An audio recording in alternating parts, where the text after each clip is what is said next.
So this is the episode where Chris is still on the damn show. I want him to be done. I'm hoping that he gets cut this episode because I'm tired of him. I'm tired of him whining. I'm tired of him being a joy kill. He is so, he sucks the energy and life and joy and Jesus out of a room. He is so sad to watch, and I just hope that Becca gets it together and no longer allows the producers to bulldoze her into keeping this dude around.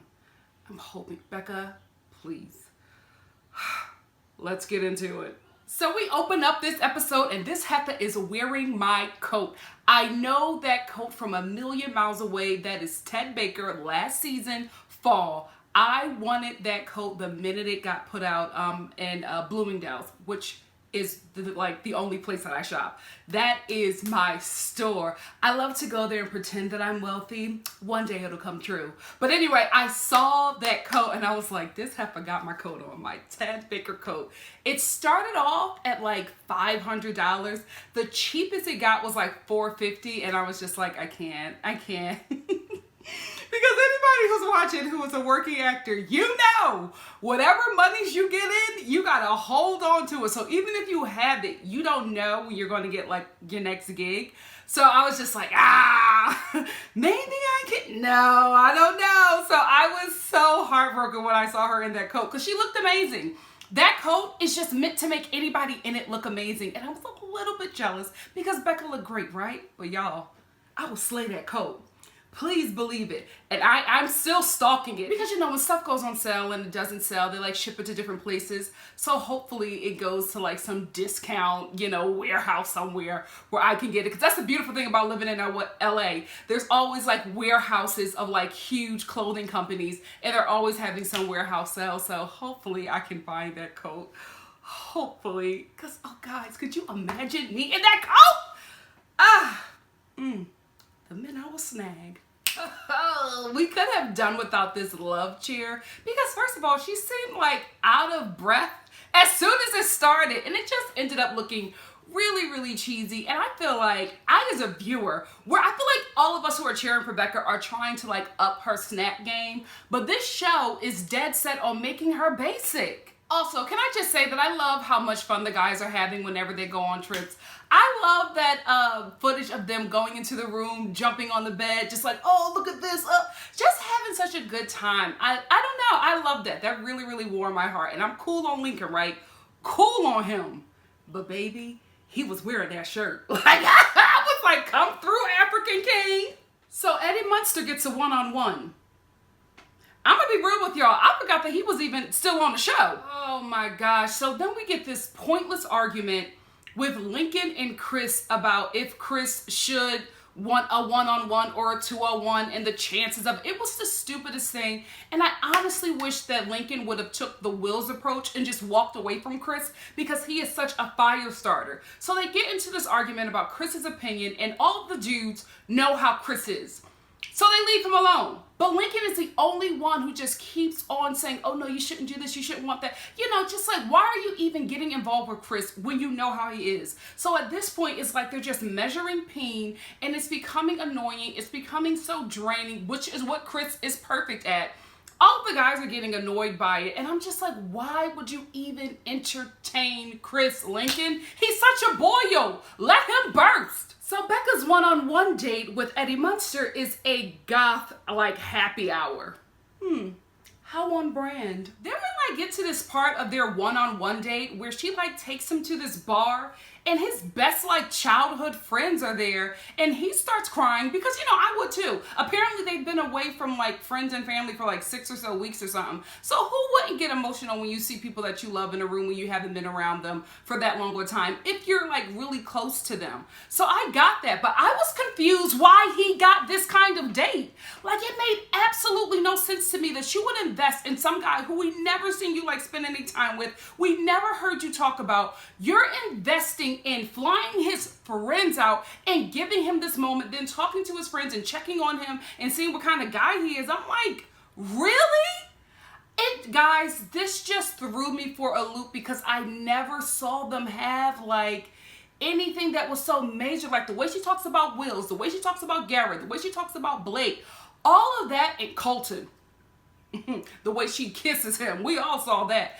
But nothing about Jason. So I was just like, where the hell did this come from? I was so confused.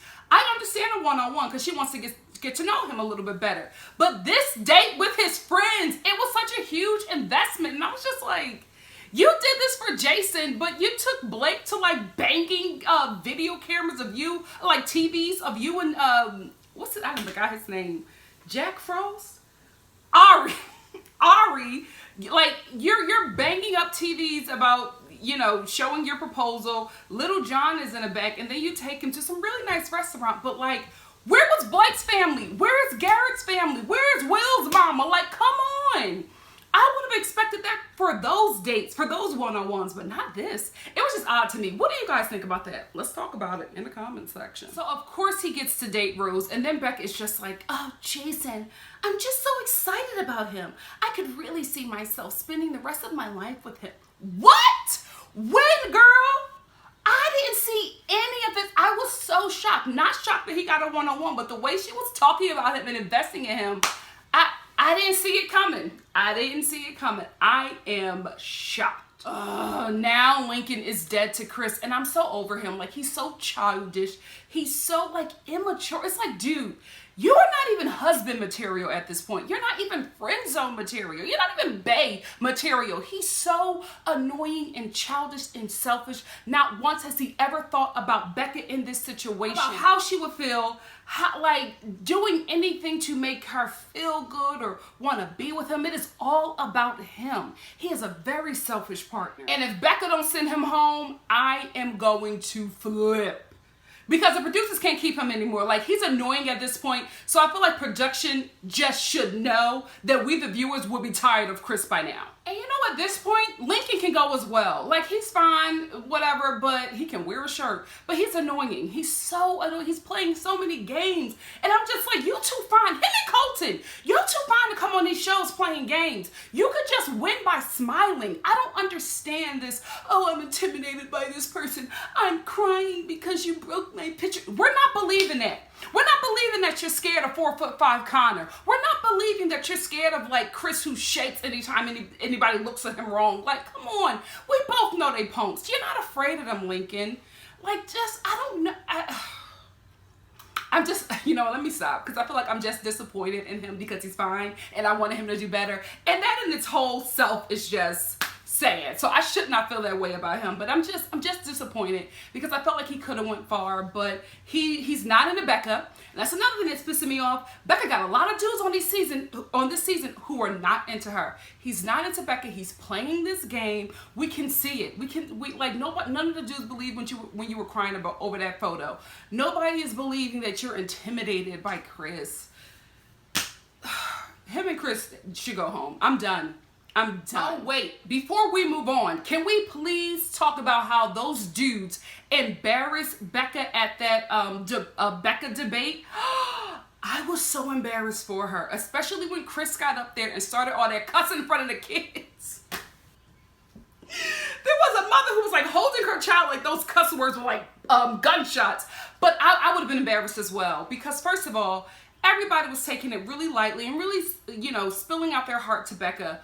Lincoln, who I would have thought that it would have been Chris. Now, Chris is responsible for a lot of drama because he is just an emotional wreck, but Lincoln poked him. Lincoln started this whole feud that they had back at the hotel or whatever, back up, by even calling out his name. Oh, I wouldn't say that I want to pack my bags and leave Becca like Chris. It's like, dude, why would you even go there and embarrass her? That let her know right there you're not here for her. Because Lincoln then made it so uncomfortable because everybody knew that it became personal. So the guys are like looking around. Nobody is doing that. Then Chris, as soon as you do something to him, he is like gasoline to a fire. He just lit all the way up. Then he starts saying all this horrible stuff and cussing, and Becca looked back because she was embarrassed. She was embarrassed. Like, you guys were there for her, and oh, she felt so uncomfortable. I felt uncomfortable watching it. Could you imagine being there? Oh, hell no. I would have been like, let's stop production and go straight to the rose ceremony. I know exactly what I want to do. I would have took Leo on another date the next episode, but this episode, from that debate alone, I would have been like, oh no, we can go right to the rose ceremony. I know who I want to go home. Shake them all up. So then we jump back to the like guys just spending like time with Becca, like those little mini one-on-ones, and you know, of course Lincoln goes and tells these lies. Then Garrett goes up there to talk to Becca. She's not ready to talk because Lincoln then spilled all of this tea, but I felt like he was layering it with like lies or whatever. And then the thing that made me laugh, and I felt so bad because this was a sad scene. Like, we really watched Becca break down this episode, and I felt bad. But Garrett had me hollering. He was like, whoever said something to her, you need to go up there and fix it because I was about to open up to her. Really, dude? You plan to open up to... None of these dudes are here for you, Becca. Pick Blake, honey. That is the only dude that has convinced me up to this point. I feel like everybody else is just playing a game, and I feel bad for you. I at least believe that there were some dudes there for Rachel. I don't believe none of these dudes are here for Becca. The only one I can really see her with and really believe that he has some kind of feelings and connection for her is Blake. That is the only like sensible pick at this point, because for Garrett to plan when he was going to open up to her, I'm just like, you scheming. Like, how, nobody knows when they're going to open up to somebody that they're considering as like a life partner or just somebody you're trying to get to know. You don't plan like, this will be the day when I open up to him. You plan when you're going to bang him, but you don't plan when you're going to like open up emotionally. It just happens because you just feel this connection and you feel so free and open with this partner. So that right there, I was like, okay, you playing the game as well, and I don't believe you. I don't know you, but now I don't even believe you. I will say this. I agree with Connor, because he was just like, I didn't even say anything, and now you got me like in some mess. Why even bring my name up? I agree with him being upset about that, but I do believe that he said that he does not want a room with Chris. I believe that all of the guys said that. Chris, like I said before, is a killjoy. So I wouldn't want to be around him at all either. So I do believe that he said that. But I think that Lincoln threw him under the bus just to take a dig at Chris. None of it was about Connor. None of it was about Becca. It was about Lincoln being petty and trying to get Chris out of there. But if he would have just shut up and let Chris sink his own ship, he would still be here. So Becca's mind is all jumbled up, and you know, she sent Garrett away, but then Garrett goes back up, and I'm ready to hear him open up to Becca. Nothing. Like, it was so surface and like just crickets. I'm like, is this you opening up to Becca? Oh, Becca. Sis. They played you. Production played you. I'm sorry. I'm waiting for him to like go deep, and it's nothing. This was him opening up to Becca.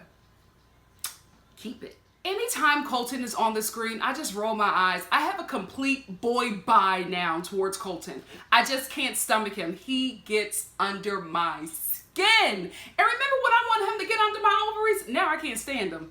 So I was watching the show when my little sister was on the couch. And she like never watches the show, but she was just in the living room when I was watching it. And at this point, this was when Wills and Becca were on their like, you know, spending their time together or whatever. And when Wills looked at Becca and was just like, I'm falling in love with you. My little sister, who was on her phone, looked up from her phone and was like, lies, and then went back to her phone. She doesn't even watch this show. She knows nothing about the characters. But for her in that moment to already know that this dude is running game says so much. And I'm going to leave Wills alone. But I'm telling you, there's something about him where I feel like he's playing the game as well. But Just Call Me Wah loves him. She can see stuff in him that I can't. So when I watch her reviews, I'm just like, well, maybe. But I still think he a player. I still think he running games. Sorry, Wah. I still love you. Melanated. I love that hook. It's so cute. Why didn't I think of something cute for this? Starry-eyed? No, it's not going to work. So this rose is going to the man that I know is here for me and will stand by me. Colton. What? What did you just say, girl? Sis, I'm sorry, Becca, but I feel like you are looking at Colton through those same rose-colored glasses that had you all goo-goo-eyed over Ari. You need to wake up, sis. You are being played again. Do you think that she's going to find out about Colton in the Bahamas? Because if you remember the season trailer when this season first started, there was a picture of Becca in like this orange, and she was crying on some bed, and she was like, I can't believe this is happening to me again. And from that moment, I was like, I think she's crying over Colton. When I found out about Colton and Tia, I was just like, I think she's crying over Colton. So I think we may get, and I don't know why they left that out. Maybe it's coming the episode after, but I think when we get to Bahamas, we'll probably be there for 2 episodes, and Becca is going to have a breakdown over Colton. She's going to find out that he is not who he says he is, and I can't wait for him and those delicious arms to get exposed. I still don't like him. Okay, so Leo finally gets a one-on-one date, Rose, and I feel bad for him because his entire date is about the drama that's going on in the house because Becca's mind is just not right, and I feel like production should have let her rest, just have a day off from just being around these guys who she feels like she's being played and manipulated by. I think they should have given her time before she went right into this date because she was very open and honest with Leo, saying that her mind is like jumbled with all the drama that's going on, and she was very respectful and apologized to him, but she was honest, and I'm glad that she said that to him. And I'm also glad that he was just like, we don't have to do anything if that's what you want. I think that was a beautiful response, and I think that just shows what kind of guy that he is. I wish she would have had the same feelings that she has for Jason as she has for him, because I liked her date with Leo. I thought it was really cute. I thought it was really sweet. I felt like he is somebody who, I feel like he's the kind of partner that she needs. He felt very loving and protective, and I think that's what somebody who is so delicate like Becca needs. Like every woman needs a little manly protection if you're into that kind of thing. But then there are some of us who are just like, okay, thank you. I can get this one. Make sure you got everything else covered. I feel like Becca needs everything covered. She just seems very, very delicate. Nothing wrong with that. But I just, I'm observing this and I'm like, you need the overall protector because you can't go out in the world with just being so naive. And I feel like she's so naive. And I just feel bad. I really, really do. But I liked her date with Leo. I will say this. I wish he would have picked up on when she said that she was stressed out with everything that was going on with the guys.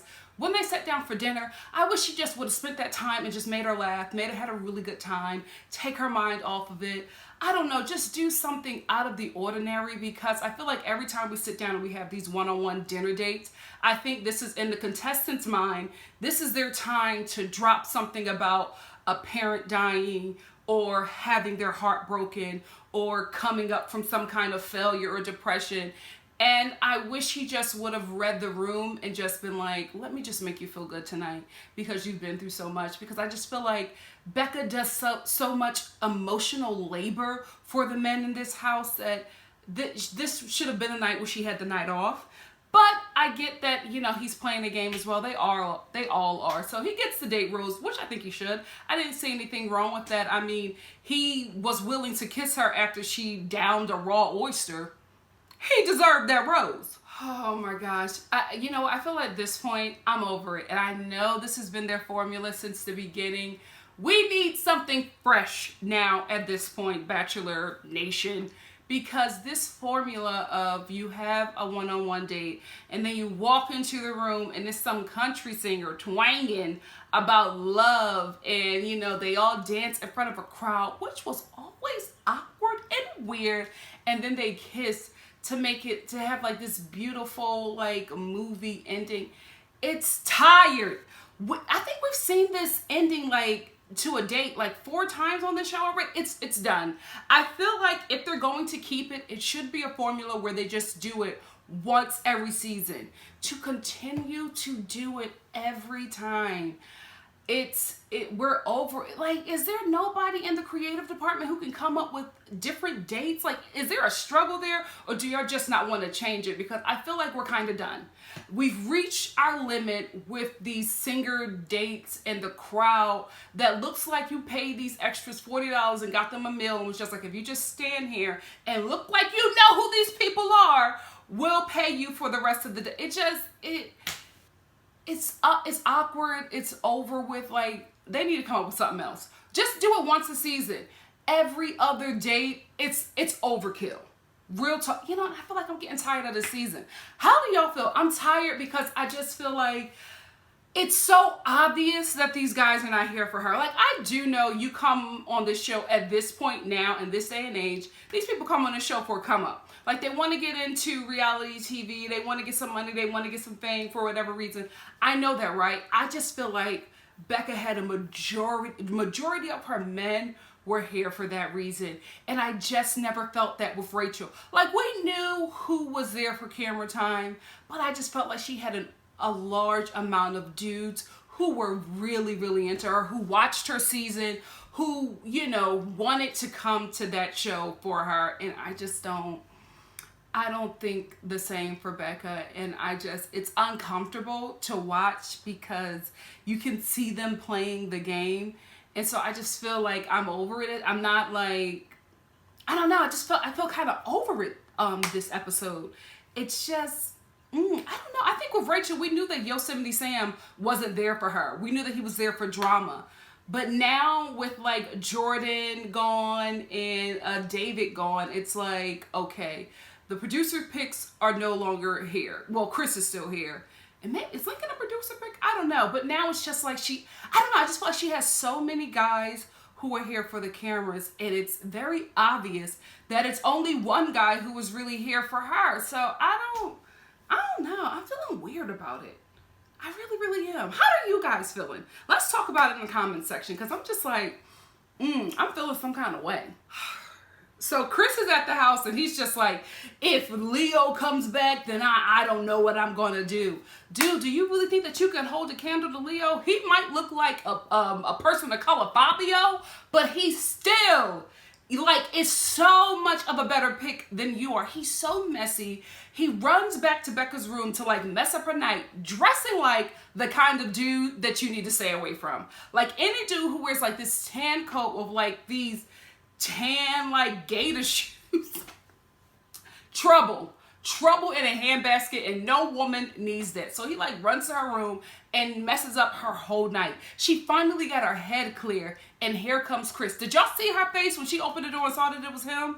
Oh my goodness, if she could have, she would have closed that door. It was just like when her ex walked up on her. She was just like, oh. Like, she knew she had to do it because the cameras were there, but it's just, he's such a buzzkill. He just steals her joy every time he's around. You know who else steals people's joy?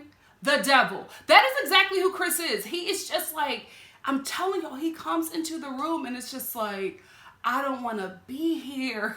Like, just watching him, I'm like, I could not be on any kind of show with Chris without snapping a few times, which is why I was trying to give Lincoln some room, but he just kept on antagonizing him as well. So I was just like, you want to be in that mess with Chris, but he's just, he's so much. And then poor Becca, she's trying to talk to him. And Chris, if you would have just left it alone, you probably would have had one more night in Virginia. Pause. Can we talk about how this episode was just like a huge, like, tourism commercial for Virginia?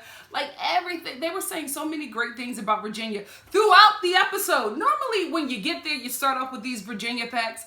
Every character on this show was saying something about how great Virginia is. And no shade, but come on. Virginia ain't Vegas. Like, you know what I mean? Like, the way they was talking it up, I was just like, I lived in Virginia. Who are you talking to? Get out of here. Anyway, he gets there and she's just like, you know, she finally got her head clear. He's trying to talk to her. I'm sorry, he's talking over her like he does. She's telling him what's going on with her. He's not listening because Chris is just like, oh no, this is what I wanted to say to you. You are going to hear me, and anything that you're saying, I'm going to change your mind about it. And it's just not going well. If he would have just left her alone, he probably would have at least made it to the rose ceremony or another 2 nights or whatever, but he would not leave it alone. And when she's telling him the issues that she had with him, he's like, oh no, we're past that. How are we past that? If she's saying that this is a current issue that she has with you, he doesn't listen. He just bulldozes her, and I hate the way he talks to her. I absolutely hate it. But we'll get to Becca, you know, getting back her strength at the end of this conversation. So anyway, she's just like, you know what? I just don't think that we're there or we're ever going to get there. And he's like, what? Nah, like he doesn't believe her. And I'm like, how do you not believe her? You ran over here in like your Inspector Gadget coat and she's trying to convince her that you're a better pick than Blake. Like, are you kidding me? So she finally tells him that it's just not going to work. And then she's just like, let me walk you out. Nah, don't walk me out. She's like, no, don't walk me out. Like having an adult temper tantrum, so disrespectful to her. The energy he was giving off was absolutely disgusting. I love how Becca was like, no, I'm going to walk you out. I was like, ah! Yes, girl, walk him out. So she walked him out. She was like, okay, bye. Because she was probably going to walk him all the way down. But he was being such a baby. And I'm like, I feel like Chris has had relationships before. I want to talk to those girls. How did you survive it? You know what I mean? He is a lot. He has a lot of issues. And I hope he doesn't end up on Paradise because nobody deserves that emotional baggage that he is going to bring. He has a lot. He really, really is. And I don't know him as a person, right? I'm just going off of what he put on this show. And dude, no shade. You are exhausting to watch. You do not listen to women. You just have your opinion. This is the way it is. I'm the man. I'm speaking and you're going to listen. That is never going to work. You are going to die single if you don't get that together. Real talk. He's not the guy I want in my life ever. And the world says a collective amen. So after like Chris leaves, I think it's maybe the next day or maybe that same day. I don't know. But Becca is just like, I'm done. I know what I want to do. No more cocktail hours. She's not spoiling these dudes no more. She's just like, I'm hip to the game. You dudes are traumatizing me. I know what I want to do. Let's get right to the ceremony. So at the rose ceremony, she picks Garrett, Blake, and Wills. I'm telling you, these are our 3 hometown dates. She is going to cut Colton somewhere down the line. She's cutting Jason, Leo, and Colton. I think she's going to cut Leo next episode. Jason will be the following. And Colton will be that final cut before we get the hometown dates. Here is how I know. Something is going to come up with Colton. I'm telling you, I felt like when she was crying in that season trailer, it was because of Colton. So I think he's going to get cut. And I think that Blake, Wills, and Garrett are going to be our hometown dates. What do you guys think? I think that's it. When she called them, I was like, these are our hometowns. These are our hometown dates. And I'm so excited. Becca, please pick Blake. He is here for you, girl. I can feel it in my spirit.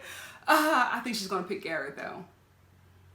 Anyway, that's where the episode ends. I got excited at the end when I felt like I got the hometowns, but throughout the date, and maybe it's just because Chris is there, because he was there the whole episode, maybe that's why I didn't enjoy it. I don't know. I'm hoping next week's episode will be a little bit more brighter now that the buzzkill, joy kill is out of the picture. So we will see. I do want to let you guys know I am filming, again, a new project next week. So I'm going to try to get this video up to you that night or Tuesday morning. Don't hold me to it. All depends on how filming goes. I might need to film again on Tuesday. So you might get these reviews on Wednesday or Thursday. I'm trying to be consistent. I'm trying to get them to you as early as possible. The following week, you'll get them on time because I'm not filming anything. And if I do book something, I'll let y'all know. Hey. I gotta get these coins. Anyway, thank y'all for sticking with me. I love you. Enjoy your holiday weekend, and I will see you soon for something else. Bye, guys.